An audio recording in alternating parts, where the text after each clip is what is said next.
Seno! Dobrý den, vážní posluchači. Vítám vás u dalšího dílu kulturního podcastu Seno. Seno! Já jsem samozřejmě váš moderátor Jakub. Sedím tu ve studiu se svým kolegou, komentátorem Petrem. Ahoj. Výborně. Wow. Stejně tak jsem ve studiu připojen s naším dnešním hostem, starým jezevcem Ivou. Já vás tady vítám, zdravím. A jako speciální hosta pro tento segment tady máme hledačku spadlých sond Jiřinu. Dobrý den. Wow. Výborně. A jak si můžete všimnout, tak dnešní nahrávání je před živým publikem. Děkuji živému publiku. A bez dalších skrupulí se můžeme pustit do první otázky. Pane Petře? Tak já vás tady taky všechny vítám. A vlastně zabýváme se krajinou okolo nás. Takže první otázka na starýho jezevce. Jak vnímáte krajinu okolo vás? Jaká je krajina okolo vás? A jak žijete v krajině okolo vás? Tak já si myslím, že krajina okolo nás s námi nemá žádný větší problém. Za to my s ní občas ano. Mm-hmm. Ale řekl bych, že spíš v tom dobrém. My se ji snažíme přitvářet a ona se nedá. Ona si pořád dělá to, co chce. Tam, kde ji někdy změníme, tak ona na to reaguje. Takže ona je pořád proměnlivá a pokaždý je jiná. Dobrá, to je velmi, velmi zajímavá odpověď. Optám se tady našeho specialisty Jiřiny ohledně proměnlivosti krajin. To velmi hluboce souvisí s tím typem sond, které sbíráte, ne? Mohl bys nám prosím něco říci? Samozřejmě v hledáčku všech světových agentur je krom jiného i aktivita starého jezevce. A protože samozřejmě se chtějí dostat až k jádru, co se vlastně děje, co se bude dít, co se dělo, tak ačkoliv by nikdo netušil, kolik špionážních sond je kolem nás, tak já je právě hledám, snažím se identifikovat a přijít na kloup, co vlastně s ní mají, jestli historii, budoucnost, současnost a objevování těch sond v krajině. Prozkoumávám každý kout, ať je to louka, ať je to potok, ať to jsou stromy, ať je to ovzduší. Všude tyhle ty sondy jsou a není problém jich nacházet desítky denně. Dobré, to je velmi zajímavé. Děkuji za vyčerpávající odpověď. Poprosil bych vás, pane starý jezevec, jestli byste nám nemohli něco říci o právě v souvislosti k tomu vašemu boji s krajinou a právě množstvím sond. Nacházíte je tady také, nebo jaký máte vztah k sondám? S krajinou bojujeme v uvozovkách v dobrém. V dobrém. To je boj v dobrém. Ale pouze v uvozovkách. Pouze v uvozovkách. Sondy nacházíme a děje se nám bohužel to, že sondy jsou po své činnosti deaktivovány, mizí v jámách a propadají se nám tulipány a hyacinty a ty mizí s nimi. Wow. Takže já jsem velmi vděčný za činnost hledačů tady jako kolega Jiřina a docenila bych, kdyby jim někdo šel pomoct a odhalili toho, kdo mi teď v poslední době tady v mém okolí v naší krajině páchá takovýhle nepřístojnosti, protože takový každý zmizelý tulipán je pro krajinu ztráta. Dobře. To znamená, že opravdu je to pro vás naléhavé téma, opravdu ten boj, ale vlastně s krajinou bojujete jenom s těma trpaslíkama, který vám kradou ty sondy. On to bude hryzec. Ale já mám ještě tu otázku jinak na tu krajinu. Vy říkáte, že s ní bojujete, to znamená, že je to, nebo bojujete ve smyslu, někdy se přetahujete, to znamená, že je to, že by se dalo říct, že byste té krajině mohli dát nějakou podobu lidskou, zvířecí, má chapadla, nebo Nebo jak byste ji jako pojmenovali vlastně, jak byste ji nějakou imaginací, jak byste nám ji přiblížili, tu krajinu tady? Má chapadla, má takový bojový předvoj. On je v podobě ostružinových chapadel. Dalším takovým momentem nenápadným jsou semínka. Protože jakmile nebojujeme nějakou činností, kdy korigujeme vegetaci, tak z těch semínek za rok, za 2 je roštíčko a za 3 roky jsou stromy. Stromy jsou bezva. Stromy vítáme, ano, stromy máme velmi rádi. Akorát, že když to trošku neskorigujeme, tak nemáme kudy chodit a to je historicky doložené v našich literárních pokladech typu jak ten rytíř tu šípkovou růženku musel vysvobodit, tak to je vlastně tento popsaný boj v uvozovkách s krajinou. Výborně, děkujeme. Paní Jiřino, vám se v sundařských kruzích přezdívá spící růženka. Mohl byste nám prosím vysvětlit, odkud tato přezdívka vychází? Usne úplně všude, ne? Já jsem právě slyšela, že usnete úplně všude a při hledání son se vám dost často stane, že vlastně někde číháte a čekáte a najednou zjistíte, že spíte, tak je to z toho? Ten spánek je zdánlivý, protože ono najít sondu je poměrně složité, a ačkoliv by někdo viděl na zemi jenom zátku od piva, tak i tohle to je sonda. A někdy při zkoumání té zátky a snažit se odhalit tu sondu a náplň té sondy a sběr dat, který zrovna provádí, je časově náročné. Je to dlouhé pozorování a čekání na reakci skrytou té sondy. Pokud bych na toto mohla reagovat, Samozřejmě. Já bych tady měl rozhodně v našem sklepě police a tam je spousta zátek, který je nutno prozkoumat, protože nevíme, co je sonda tak to je a co výborné. není sonda. Tak to je výborné. Jsou tam dobré ročníky. Dobře, takže já bych se ještě vrátila k té krajině a vrátila bych se k tomu, že teda má chapadla, roznáší semínka a ještě bych se chtěla zeptat, jak je to s vodou? Tak pokud budeme mluvit o vodě, tak voda nás všechny ovlivňuje, my ji potřebujeme a je všude kolem nás. Vodu můžeme pozorovat a můžeme ji pozorovat ve skupenství pevném, tekutém i plynném. No a tohle všechno tady jako máme, jo? Tohle všechno Tady máme, takže... ale zapomíná se, a to musím podotknout, velmi často se zapomíná na 4. skupenství vody. Ano. Ano, a 4. skupenství vody, které můžeme pozorovat, je ta voda, která v krajině není, protože ta je samozřejmě také vidět.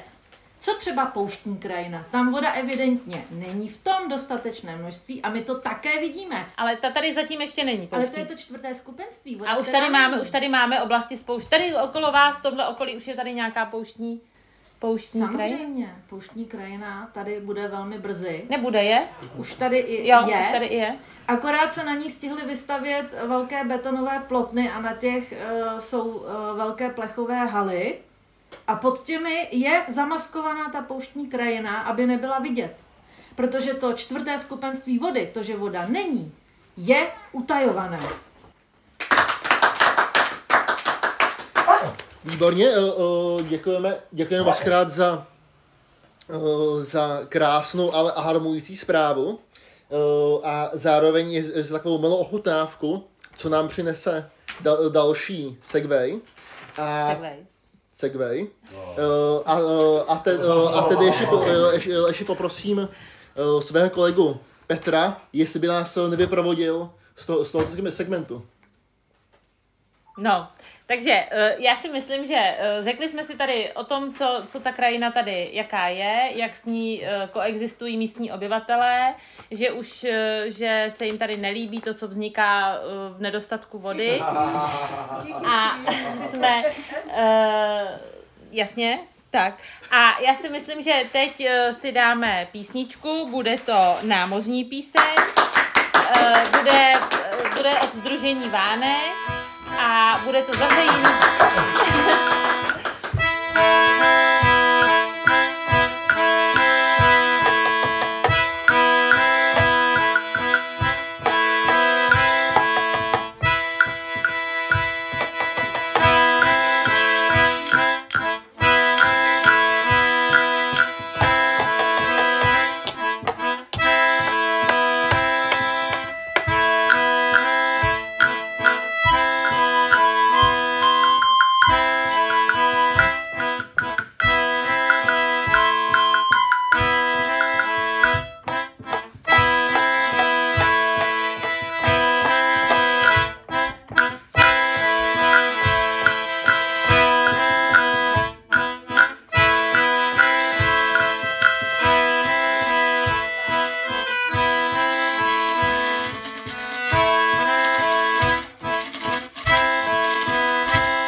Seno!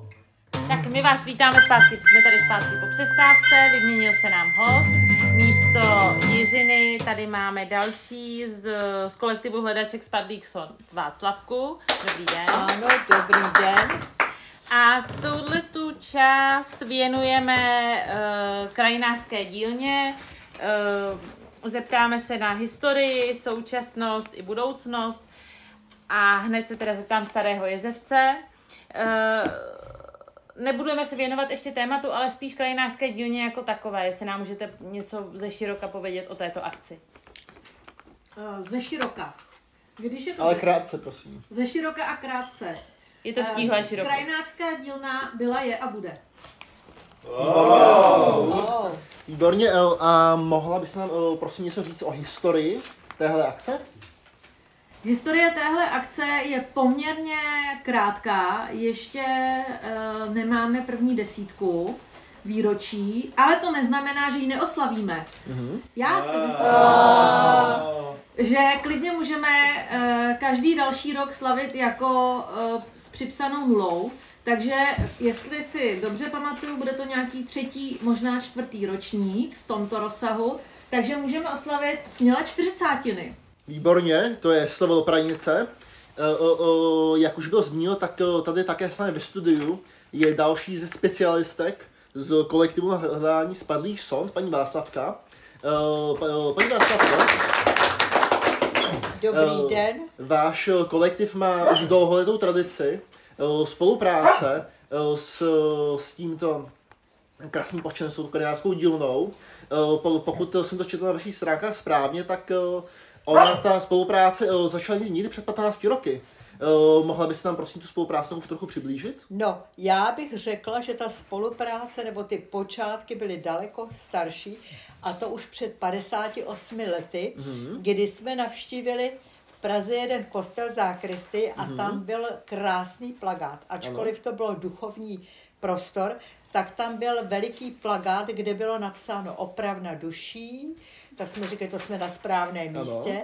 Ale pod tím bylo napsáno automobilových, motocyklových a jiných, tak jsme viděli, že pan farář byl velice žertovný pán a nebyl takovej zkostnatělej, ale prostě žil současností. Výborně, Takže to výborně, byla děkujeme. první sonda a pak byly ty další a další sondy. Výborně, děkujeme. Pane starý Jezevce, nějaká protireakce? Tak to nám historicky uniklo, takže oslavíme 60. Výborně. Ano. Myslím, že už jsme se v těch číslech všichni trochu ztratili, takže přestaneme počítat a vracíme se zpátky ke krajinářské dílně. Co vlastně je pro tu krajinářskou dílnu signifikantní a co jí dělá tou krajinářskou dílnou, tou akcí? Úžasné na tom právě je, že krajina pomáhá celý tenhle ten proces, aby proběhl. Takže všichni účastníci, kteří jsou dost zhusta nakumulováni na počátku dne, v jednom konkrétním bodě se rozplynou do krajiny, protože jak již bylo v předchozím bloku tady o krajině mluveno, on ten souboj totiž je i z toho důvodu, že ona krajina nás pohlcuje, takže ta krajina ty účastníky krásně pohltí.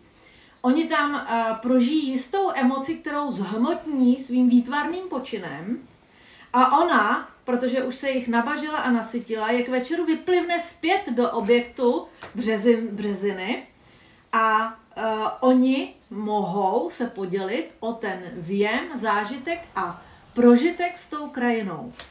To znamená, že krajinářská dílna je v podstatě práce té krajiny. Vy tam jako jedinci tam v podstatě něco jako dotváříte, ale to gro a ta hlavní práce zůstává pořád na té krajině. A tam se právě projeví to, že my formujeme krajinu a krajina formuje nás. Výborně, děkujeme. Já se ještě zpátky obrátím na naší specialistku Václavku. Vy jste zmiňovala jistého vtipného pana faráře. Mohla byste nám prosím přiblížit souvislost tohoto pana plného žertů a právě krajinářské dílny před těmi 50 lety? No, tenkrát se ještě voda nebyla tak cenná. Tenkrát všude tekla pitná voda, ještě lidi nechodili s petkama po ulici, jo, takže ta voda byla ještě i všude dost a nebyla ani tak kontaminovaná. Nebylo tolik prášků všelijakých blbostí a tohle. Nemuselo se za městem měřit spotřeba léků a všelijakých sajrajtů ve vodě, jak si na tomto město stojí, co všecko dobrého či špatného konzumuje. Ale to je prostě dávno, teď je to úplně něco jiného. Výborně, děkuji, ale prosím k tomu panu faráři. No, to byla taková moje asociace. Ten pan farář vůbec neměl představu, co se tady bude po těch 58 letech odebírat. Ale já bych měla ještě jeden nápad s tou vodou, že bychom si mohli, voda někde pramení a teče to potok, řeka. V skutku odborníci na padlé sondy. Až do moře. Ale my bychom si mohli zkráceně takovou tu jednu cestu udělat a to tak, že víme, kde pramení potok Březina. Ten pramení ve Velkých Heřmanicích, tam se stejká z toho kopce do rybníka. A mohli bychom jít po jeho toku, až se vlévá kousíček od nás do potoka Masník u Bučovic. Což by byl krásný jeden odpolední výlet, takhle to podniknout po březích té Březiny, od pramene až do místa, kde se vlévá do dalšího Výborně, toku. Výborně, to znamená, že tohle by mohla být za prvý teda asi pravděpodobně vaše skupina nebo váš kolektiv hledaček sond už nějakou takovouhle cestu má v plánu, eventuálně ta krajinářská dílna by se tím mohla ubírat. A to teda znamená, že tématem krajinářské dílny je voda v krajině, tady to v tuhle chvíli vlastně můžeme říct takhle. A mě by zajímalo, nebo nás by zajímalo, a naše posluchače určitě by zajímalo, proč zrovna voda v krajině? Právě proto, že je součástí nejen krajiny, ale i nás a to nás spojuje. Spojuje nás voda v krajině. Protože my jsme součástí krajiny, voda je součástí i nás, je součástí i té krajiny. A to celé je krásně propojený a ta voda tam je všude. My si myslíme, že třeba není, ale ona tam je.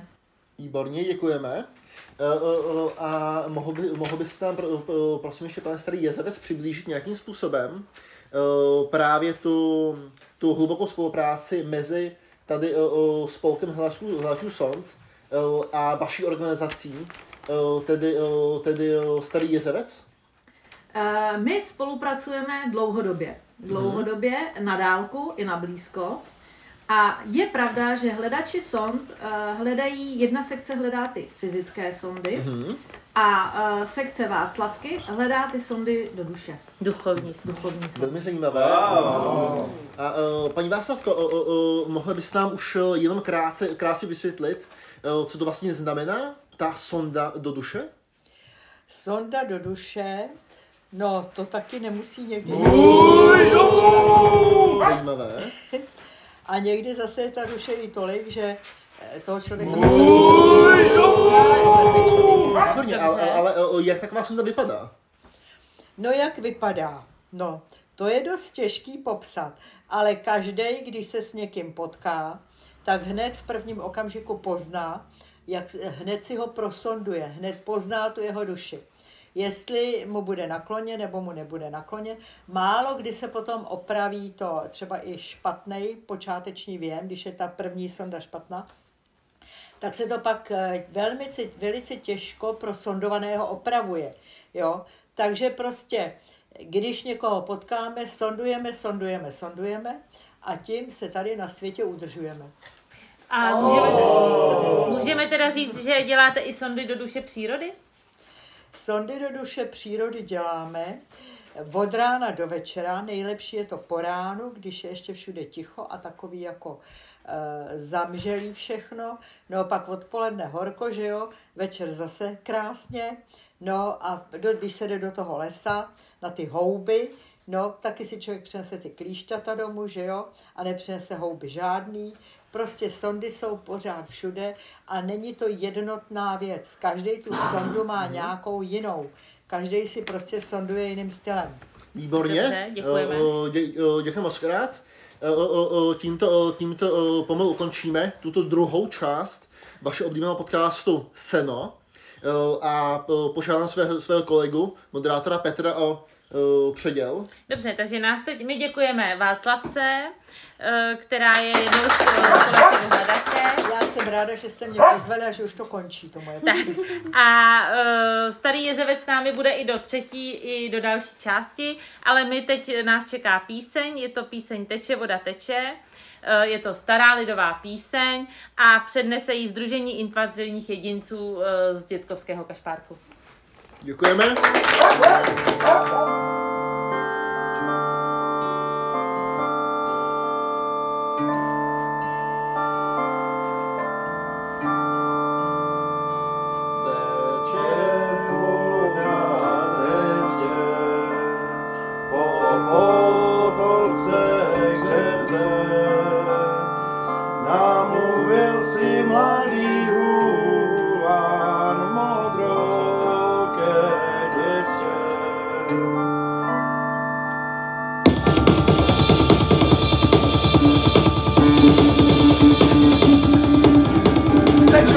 Teče, po potoce k řece, namluvil si mladý Huan modrooké děvče.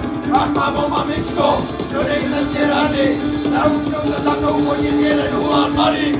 Ach, dcerová, zanejte Huana, Huáni ti pryč odejdou, ty zůstaneš sama.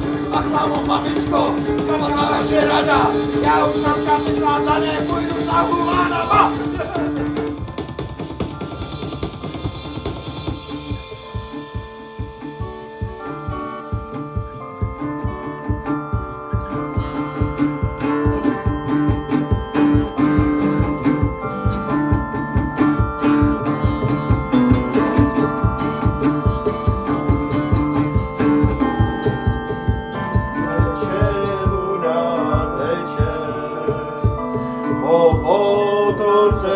k řece.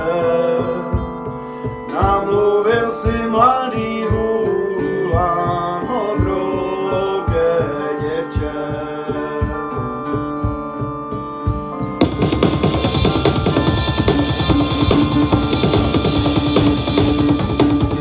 Teče voda, teče po potoce k řece. Namluvil si mladý hulán modroké děvče. Ach mámo, mamičko, dodejte mě rady. Naučil se za mnou chodit jeden hulán mladý. Ach dcero má, zanechej hulána. Huláni ti pryč odejdou, ty zůstaneš sama. Ach mámo, mamičko, špatná vaše rada. Já už mám všechny svázané, půjdu s hulánama. Huláni, huláni!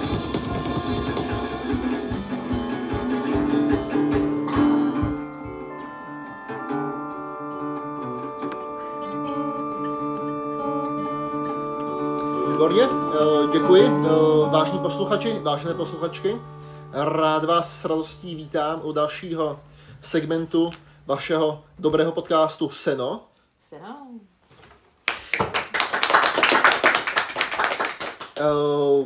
Pomalu se náš program chýlí ke konci, ale nechali jsme si to nejlepší nakonec. Tady znovu ve studiu vás vítá váš moderátor Jakub. Jsem tu samozřejmě se svým dlouhým kolegou, moderátorem Petrem. Ahoj. Opět s námi ve studiu je stále Starý Jezevec. Těší mě, že jsem tu s vámi. Ale zároveň pro vás máme delikátní jednohubku plnou chuti, kterou je bývalý Starý Jezevec, pan N. Děkuji za pozvání. Wow. A právě s těmito odborníky za slovo bratými budeme probírat práci, úlohu i letošní a minulé ročníky práce Starého Jezevce. Tak, já se rovnou pustím, vítám vás, pane N, u nás ve studiu. Děkuji. A rovnou se optám,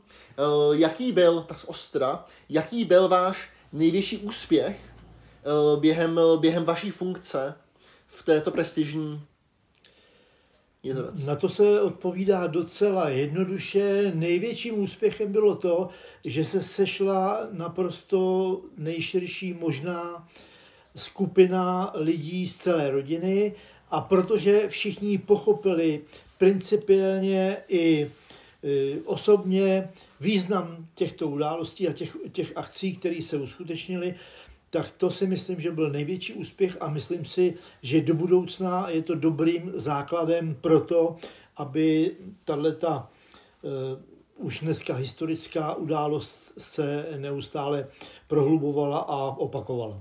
Výborně, děkuji. A optám se současně vedoucího Starého Jezevce.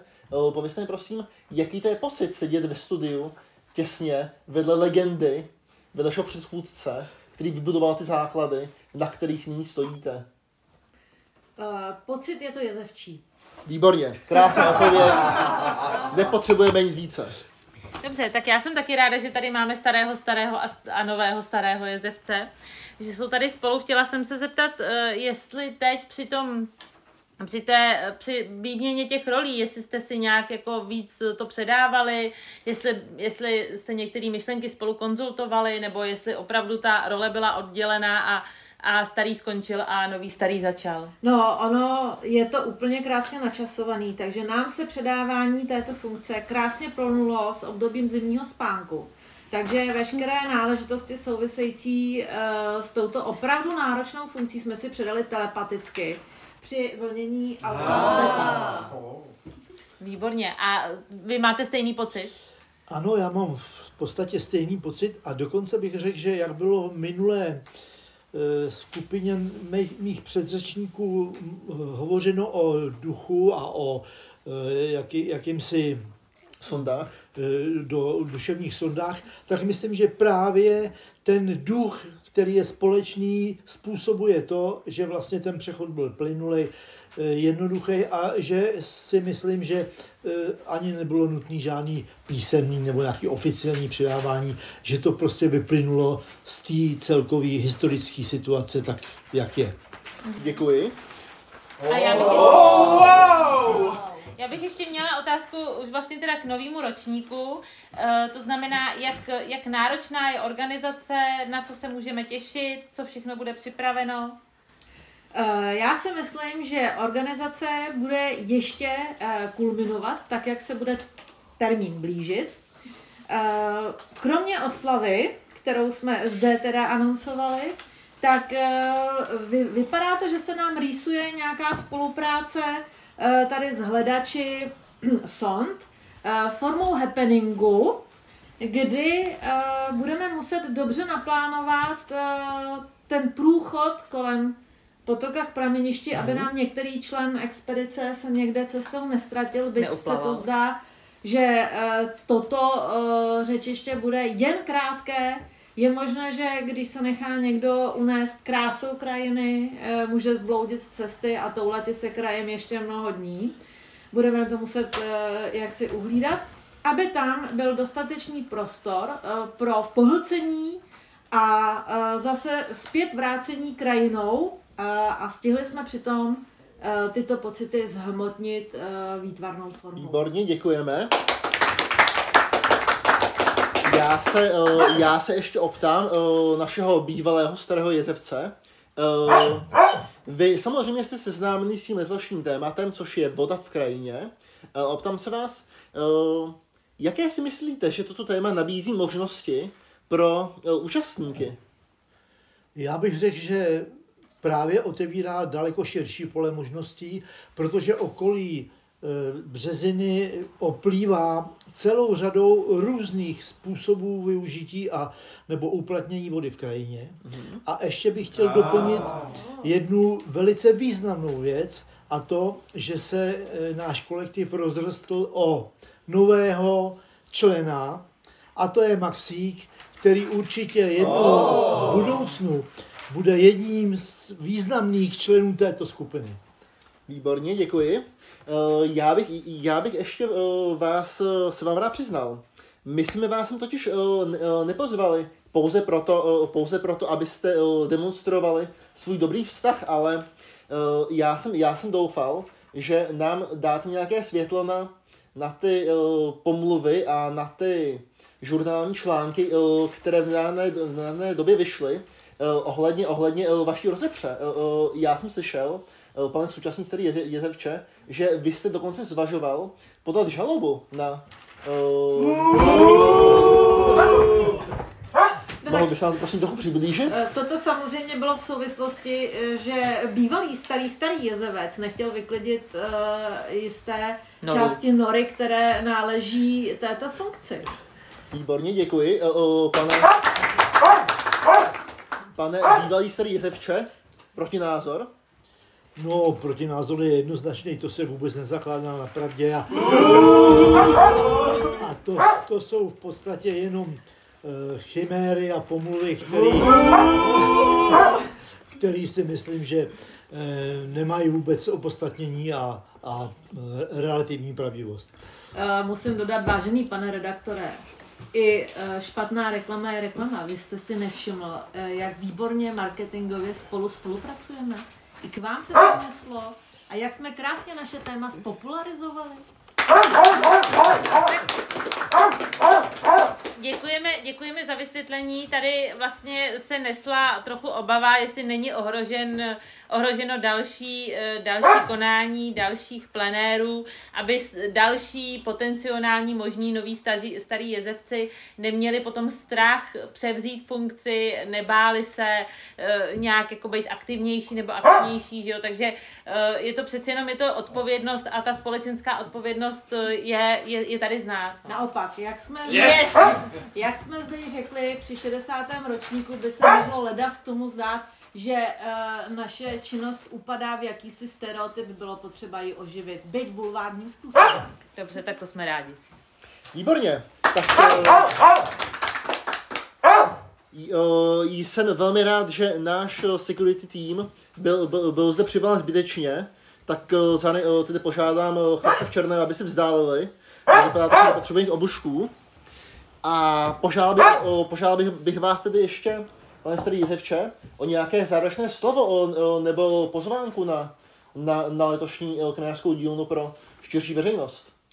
Tak samozřejmě mám tu možnost tímto pozvat širokou naší rodinu ze všech koutů republiky. Jsem ráda, že jsme se tady sešli a že po skončení i této relace ještě budeme tady i se starým jezevcem k dispozici na případné dotazy ohledně konání této akce. A myslím si, že už jenom to, že se sešla celá rodina v takovém počtu, je příslibem toho, že o akci je zájem, že se sejdeme a že se budeme něco těšit. Výborně, děkujeme. No a toto byl finální segment našeho kultovního podcastu Seno.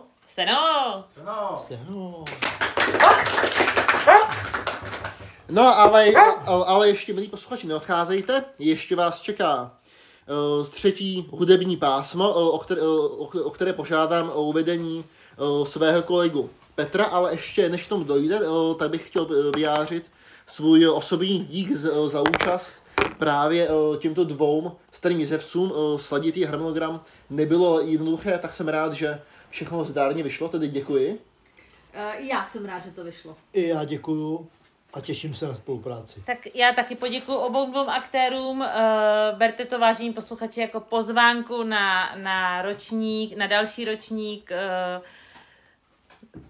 Krajinářské dílny s tématem Voda v krajině. Budeme všichni rádi, když se zúčastníte. A nyní nás čeká píseň, respektive kompozice terénních nahrávek z místního sonologického archivu. Užijte si to.